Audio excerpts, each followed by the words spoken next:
time out and sort of talking to us. Rohit, what you're building out at DUX Education is something which has been very interesting, and what we gather is that it came about more sort of COVID and post-COVID era per se, and you're trying to sort of get into, or you've already gotten into the whole affordable education for after-school classes, especially. Why don't you just give a bit more intro about how DUX Education has been, what is the whole crux of the overall business model? If you can give some intro on that, that'll be good to understand. And feel free to be as detailed as you'd like. Sure. Sounds good. Thanks.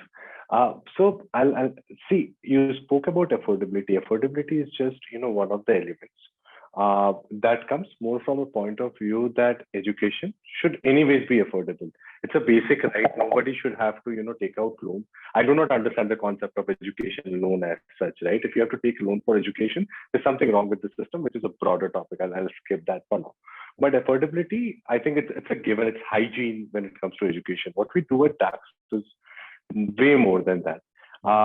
So I'll just give you a brief background of where I am coming from. That will give you a sense of why we are doing what we're doing, right? So essentially, I started my professional career in equity research, mergers and acquisitions at Moody's and KPMG. Then I moved to the startup world as a part of Zoomcar, as the country head marketplace at Zoomcar. This is where I got my exposure of product, operations, systems, growth, all of that. Then I joined Ola for a year or so. And a lot of people actually end up asking me that, what am I doing in education? My whole background, if you look at it, most of it has been mobility. What a lot of people actually do not know, Mohan, is the fact that, it's more of homecoming for me. I started teaching when I was in class 9. I've been earning my pocket money since that time. And that continued till the time, I was doing my job at Ola. I have taught students from class 3 to students who are prepping for GMAT, CAT, all of that. I have done a lot of personal tuitions. I've actually also taught Ajay Jadeja's son for a year or so. Wow. And this you were doing with your regular job? Yeah. So how are you managing the sort of balance of time? So essentially, with these, even with CAT GMAT, when I was teaching, for example, at Sardeva PT College, these used to be weekend classes. Right, these one-on-one classes, for example, at Ajay Jadeja's home used to be 2 classes over the weekend and 1 hour late night, all at his home. But it's just the passion comes, right? When you feel like doing something. Education is something which doesn't strain me. It's more like a refreshing thing for me, right? It's a re-energizer. It's a booster for me that way, right? Now, when we're looking at this, obviously having worked at startup, always want to do something of your own, and this passion of education, both of these came together when we started. When I was actually at Ola, we were talking to a lot of people. You see Ola cars today, right? Which is their second-hand car division, right? So I was a part of the team which was working on those, right? So we were speaking to a lot of people to understand their car buying behavior also, right? When we started this, all the conversations would definitely start from, how are they doing in family? What is it like? One of the things which came out very, very strongly in all those conversations, because COVID was also about to hit and people were worried about lockdowns in education, is that, online education is coming up, but it's all so expensive, right? That triggered, the thing that I wanted to understand what's happening in the tech, because by far I used to teach, but I was not so much deep into tech. I was more of a mobility guy that way. Now, when I looked at it, I was surprised. Now, you also mentioned that, EdTech is a crowded space, K12 is a crowded space. And in all our VC pitches, whenever I'm talking to people, I like to do this when I ask people to tell me, okay, give me 5 different options where you could send your kids to as far as EdTech is concerned. Right. People typically start thinking about 2, they stop at 3 or 4 max. I've never seen anybody giving a 5.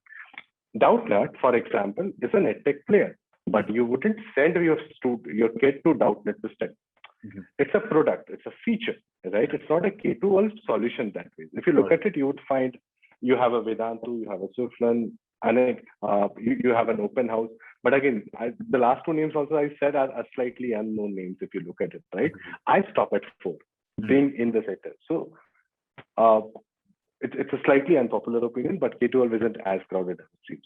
Now, when we were looking at the sector, what we realized was 3 critical things. One, it's scattered all over the place.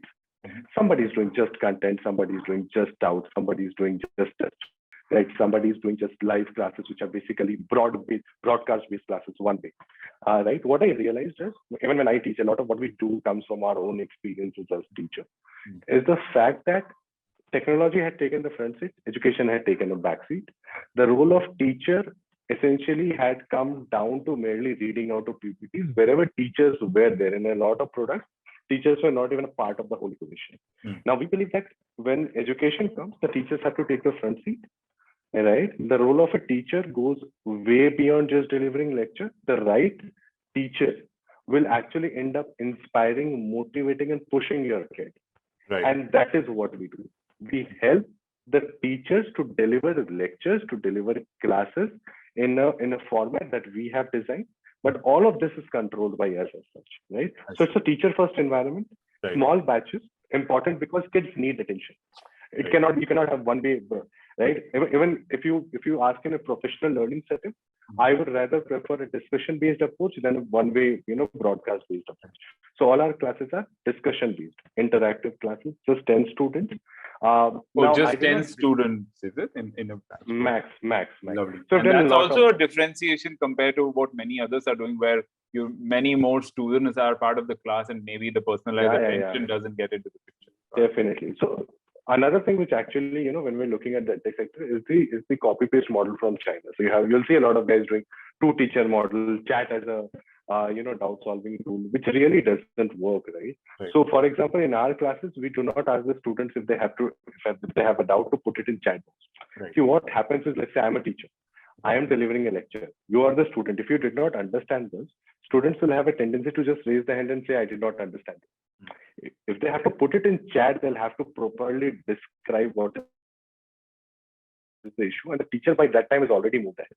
It really doesn't work. So in our system, it's an interactive. You raise your hand, you ask the question, you stop the teacher. Right? That's about doubts. That's the way we do doubts. Now we also do know, we see and understand and realize the fact that one lecture is not going to change your life. To master concepts, you need to practice. Right? So we follow a rigorous learning methodology. We do classwork with. So go to any other edtech player in the world. I'm not just talking about India. Every single edtech player would go and do a poll-based, MCQ-based approach to check your understanding of the topic. Right. We are the only player. We also started with this. I'm not saying that we didn't start with this, but we very early on realized that this is not working. Right? I'll give you a live example. It so happened when we were doing an audit, we also had polls. So a student answered 1 out of 18, right? Now, and that was the correct answer, but because it was a small class and live and interactive class, the teacher sensed something. So the teacher said, okay, explain it to me how you did it, step by step, right? The second last step of the student was actually 1080 by 60 and not 60 upon 1080. But because the closest possible option was 1 upon 18, she clicked on 1 upon 18. And had it be a broadcast-based approach or a one-way approach, we wouldn't have been able to understand. And that's when we said, hey, this is not working. And we introduced something called a live classwork module. On our system, student does the work, right? They'll just scan the camera on the system. The classwork gets shared with the teacher and the teacher annotates. Our feedback is also like, comma is missing here. You've written centimeter squared, should be centimeter. Multiply, theek se likho, for example. Wow. All small things. So we call it the KTD approach, kill the distance. How do I, as a teacher who's in a remote city, make you feel that I'm not in a remote city, but just across the table? Got it. On this, I have a question, and it's an interesting point which you spoke about. And since your model is a lot more about sort of live interactive sessions, and you mentioned about live classwork and so on and so forth. So I'm just thinking slightly a digression in terms of a student-teacher conversation, right? Let's say, for example, you mentioned that teacher has an opportunity to annotate and so on and so forth. From a student and a parent perspective, to review this, does that all happen on the platform? Because let's say, for example, someone's actually doing these classes for month on month for a year. So there is a significant amount of coursework or classwork which a student would have kind of done the work on, teacher would have updated. How do they access this easily and look at it in one consolidated format? How easy or difficult is that? Oh, it's very easy. So obviously, when we started off, it was an experiment. So we created groups on Telegram. Student had to And share I their hope work this on is a fair Telegram. question to have asked. I hope. Yeah, obviously, Right. obviously. Because I was just thinking, Right. I mean, it could be extremely overwhelming for someone to kind of, go through a significant amount of content which has been, let's say, annotated or, updated by the teacher. So, yeah. Yeah. So if you look at it that way, there are two elements to it, right? One is obviously how do you collect enough data points to understand the student using data and then create a personalized program as to which is basically a personalized improvement program for the student. The second is you need to just understand and say, hey, as a teacher, I'm interacting with what 30, 40 students over two to three, four batches. So as a teacher, I know how each and every student is doing. So for example, when we are teaching Hindi, the teachers, because the batch size is small, and when they are annotating, they know that, okay, this student has a problem in grammar, this student has a problem in spellings, which is a major problem in languages, right? So over time, the teachers get to understand. What we also have is all of this culminates into a monthly feedback system. All of this is tied to a monthly feedback system. So they're like, now we have a whiteboard system which is integrated in the system. Annotation happens on the system. The annotated files are then shared with the parents on the system. So they can go at any point of time, go and check the rough files also. But all of that is compiled together on a feedback system. So they will know, okay, for example, Rohit in his Hindi classes got, out of the 10 classwork that he shared, this time he got 10 reviews on spellings compared to 8 reviews last time or 12 reviews last time. Lovely. All of that is classified. But again, I mean, we're just starting off. A lot of things still need to be done, but that's the idea. We're building on top. Got it. While you mentioned about the journey, one of the things I was still keen to know, you mentioned, of course, your experience was in the mobility space, Zoom car plus Ola and so on and so forth, plus the passion for teaching. Would you be able to sort of pinpoint one particular sort of incident or an event which led you to think, hey, I need to start something equivalent of DUX education? What was that? Yes, passion is yes. Second, yes, you want to do startup, but was there one particular trigger which you could sort of think about? I was very curious to know that. I'll be honest with you. See, I can give you an answer which probably sounds good, but it's essentially a culmination of a lot of events, right? So after I started, I'm not sure if you've heard about Grab Subscribe. So as country head marketplace, that's the first car subscription model in India. So I was country head for that. Made that a 10 million, 30 million business as such. Right. From that point, when I started that business, scale that up, I knew that I have to do something. I always used to tell my wife, who also happens to be one of the co-founders of the company, along with Udit and I met in Zoom car work together for 4 years. I always told her that I'll probably die with just one guilt that I didn't do anything of mine.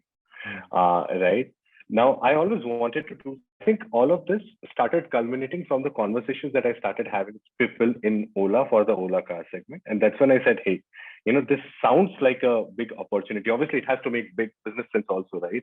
I'm a finance guy at the end of the day. The Jans, the Banyas, and the Moody's and KPMG. I'm a finance guy. Right? So the business also has to make sense. It does make sense if you look at it. Look at the quota model, for example, right? Education is always a strong business case. Even at 700, you call us very affordable, and we are, right? For us, pricing is a point that in the journey, the user should just have a smile on the face when they look at price. They shouldn't have to think about it and just move to the next step, right? But even with that, and we are new, our batch packing ratios efficiency is low. But even with that, we have a 40% contribution margin one. Wow. Right? It's a very strong business model. What you need to crack is CAC, right? Now, customer acquisition cost is something to be cracked, but you know that if I charge somebody 20,000 versus 200, my CACs are going to be different. If I ask somebody to come in for a year versus coming in for a month, right? That's going to have different CAC. We were the first player to come up with sensible monthly subscription plans. We're very clear. Now I have a solid ops background also. Yes. So we're very clear that, boss, okay, I can have pricing strategies. I can give you discounted annual products. But if I have to really retain a user, what happens after 1 year? If I have to really retain user, so renewal, retention, upgrades, all of that, at the core of it has to be a function of experience. Right? Absolutely. Everything else is tactical. So we focus on that a lot and came up with this monthly subscription. Sounds good. Since you mentioned about it should make business sense and so on and so forth, and spoke a little bit about how your CAC is very significant while contribution margin is looking pretty good. Can you just talk about, since I gathered that you started this in 2020, would that be fair? You started. Yes, we started in 2020. Yeah. How has the traction built up? And whatever numbers you can share, which is okay. Sure. Feel free to share. So from 2020, right in the middle of COVID to post-COVID, if you can give us some sense of trends around how the traction has built up in terms of people and how the adoption of the overall platform has been. And you spoke about CAC, but I'm also very keen to know that, what are the various channels of user acquisition?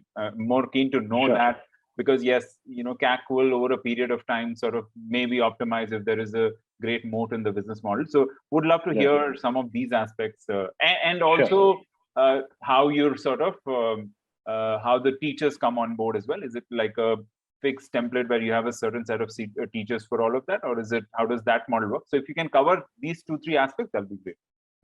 Sure. So a lot of questions. I'll try to answer. I'm sorry, because they were linked to each other, hence I decided. No problem. So, we started in July last year.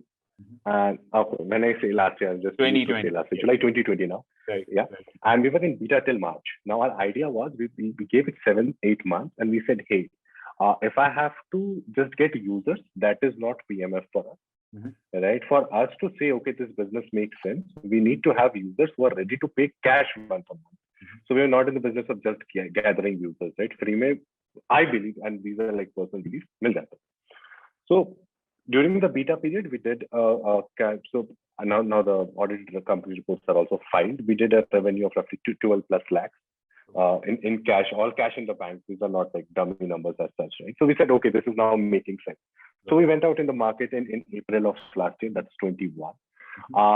Last year, what we did was we grew almost 10x of so far we have grown 10x from where we started. Our monthly growth rate on an average has been 38%. So what is more important for us at this stage is also to ensure, especially because we have monthly subscriptions, is what is the churn like, right? Now that has been very much in control. We have a churn of roughly 1.2-1.3% on an average, right? On the student side, which if you go compare to any other company, will again a smaller base, but remember that this will also reflect in bigger. What's the number of students on the platform now who are subscribed students on the platform? So we have 2,000 paid subscriptions. So 2,000 users are paying month on month to us, and obviously new users keep on coming every single month, right?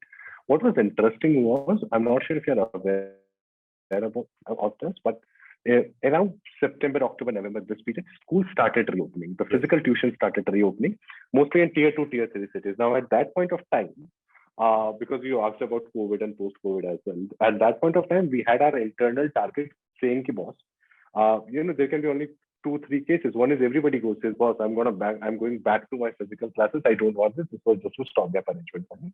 What is it? Just a decent amount of small part of the cohort goes. So we had an internal target that was, if out of 100 from that cohort, if 20% leave, 80% stick with us, we're still okay. I think we're doing fine, because obviously we are not replicating offline. We are basically a bridge between online and offline. It's just that the bridge is not like this, it's this. Yeah. It's better than both. Interestingly, the churn on that cohort was just 3%, only 3%. Wow. Right? And when we deep dived into that 3% also, these are mostly the guys who had come home, had shut down, and now they had gone back to hostels. Right? So people see the benefit of, systematic learning processes. People see the benefit of systematic monthly feedback, of getting access to the best teacher. Otherwise, in a physical setup, you have to do with the best teacher who is available in a 2-3 kilometer radius. Got it. Right? So that's about the numbers. So we keep a very close eye on experience rates. Our average, we take ratings after every session. Average session rating stands at 4.8, which obviously reflects the churn numbers that I also shared, right? All of that done. We do not negotiate on prices like others. So nobody's going to quote. So if you come to me, my nephews and nieces are paying $750 per month like anybody else. We don't do that. right? So those are certain policies. On the teacher side, how are we acquiring that? I think that was another part of your question. Actually, Now, both on student acquisition also was my question. oh, sure. Let me take up the student acquisition first in that case. So today, 50% of the users come from T1 cities, T1 and T2. 40% of the users come from T3 and T4 cities. Now, affordability and monthly subscriptions play a very big role there. So we have students from, yes, Bangalore, Delhi, Mumbai, Hyderabad, but we also have students from remote. I haven't heard the name of those villages in Orissa, in Northeast, places near Guwahati, Bhubaneswar, this Dubrajpur and Rishira. I haven't heard names of those places. Now, 10% of the students are international, right? Wow. So we have students from 14 plus countries, all organic.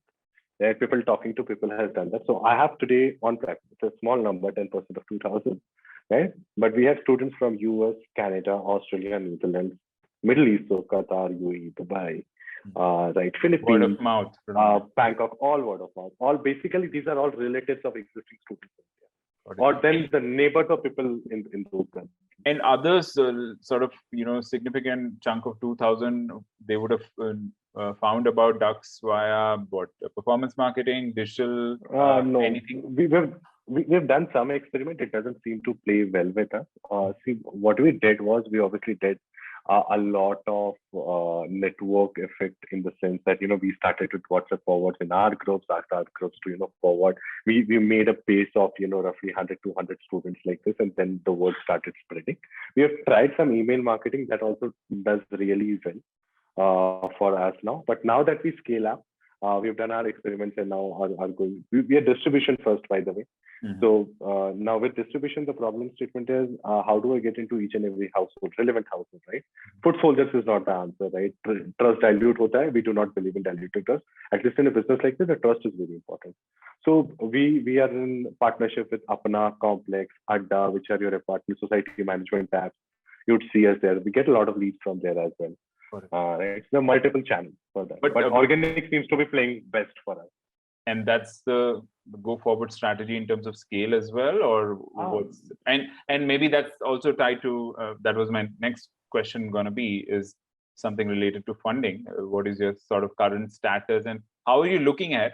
And this is a culmination of this question. You can sort of give me an answer in terms of what's your vision going forward, sort of how you intend to scale, what's the funding status, how much of how do you plan to deploy the funds, and what's your long-term vision of this business? Is it going to be continuing in the same product avatar, or there are multiple sort of variants of the products you've thought about? Something on those would be nice to know. Sure. See, so far we have done very, very frugally, right? We have just done a small friends and family round. So all of that frugal. The good thing is, unlike other startups, and we look at the numbers as well, right? Where people burn 2.5 crores, 5 crores to get a revenue of 1 crore. We have been able to generate a revenue of whatever we have done this year, which is at least 5x of what we did last year, at a dollar value, right? So I'm spending $1, I'm making a revenue of $1. It's like that, right? Obviously, there will be one point in the journey when we do a fundraise where we'll obviously go slightly out. My CACs will also shoot, but that's for growth and branding purposes.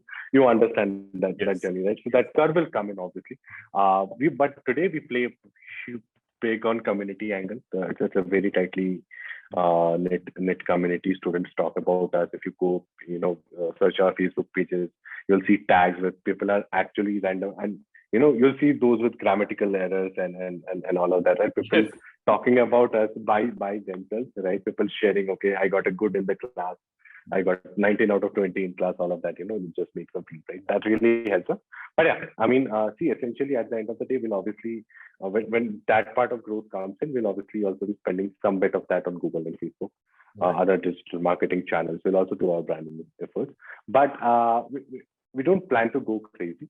The idea is to stick to what really works, right? Depending on what the strategy at that point of time is, right? In terms of vision, we aim. So when we started, the idea was we start with K-12, then we'll go to CA and CAT prep also, this also, that also.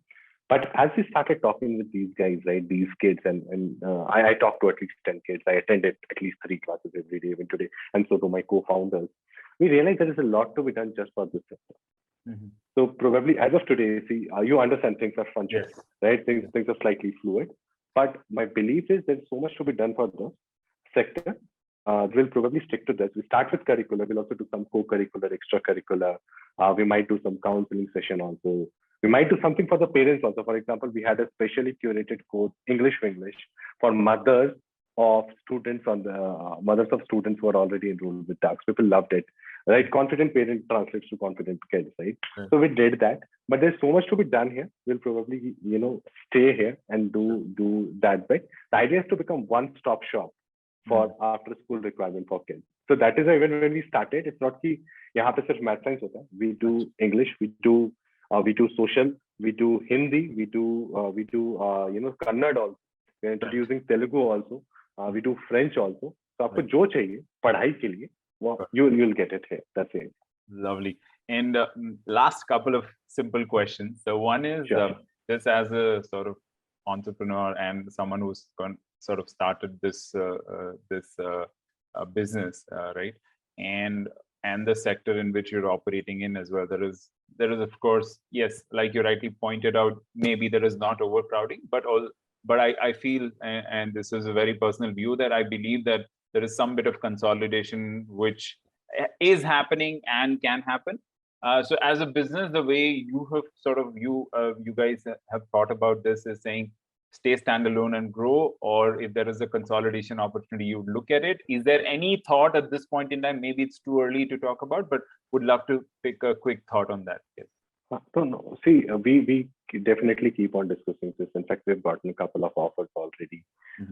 Somebody has reached out. We're already also talking to them right now. Essentially, I am not DUX. While every single employee is DUX, right? DUX has an independent identity as well, right? DUX was born to provide engaging, affordable education to everybody. Right. As long as we are the ones who, and I genuinely believe for DUX to be able to do that at a mature stage also, it is us, the initial set of founders, to give it certain shape for the next 4 or 5 years at least, so that the company becomes slightly mature, at least for the next 4, 5, 6 years. Now it really depends on how that deal is strategized. Got it. Right? I hope you understand what I'm saying, I understand. right? Yeah. We're not in it to just go ahead and chalo kuch bana liya, let's sell and do something else. We are really passionate about what we're doing, more so because of the difference that we are able to make. Perfect. That sounds pretty good. Last, I'd love for you to, if you have any message for the hustlers out there who kind of intend to get into, doing their own startup, building a business out of it. Any message you want to sort of pass on would be, would be great to hear. Sure. 2 things come to mind as you ask. One is persistence. There are going to be a lot of slow time. It does happen. It's not a good journey. It's going to be bad, worst, and then probably you'll see one good day, and every good day is very, very energizing. But having said that, if you really genuinely believe in what you're doing, right?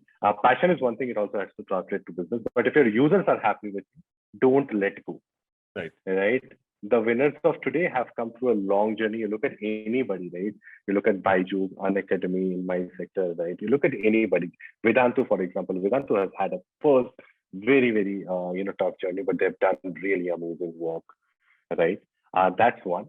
The second thing is I would say around just know the audience at the end of the day. That is what is going to matter. The rest, all of it is jazz around it. That really doesn't matter so much.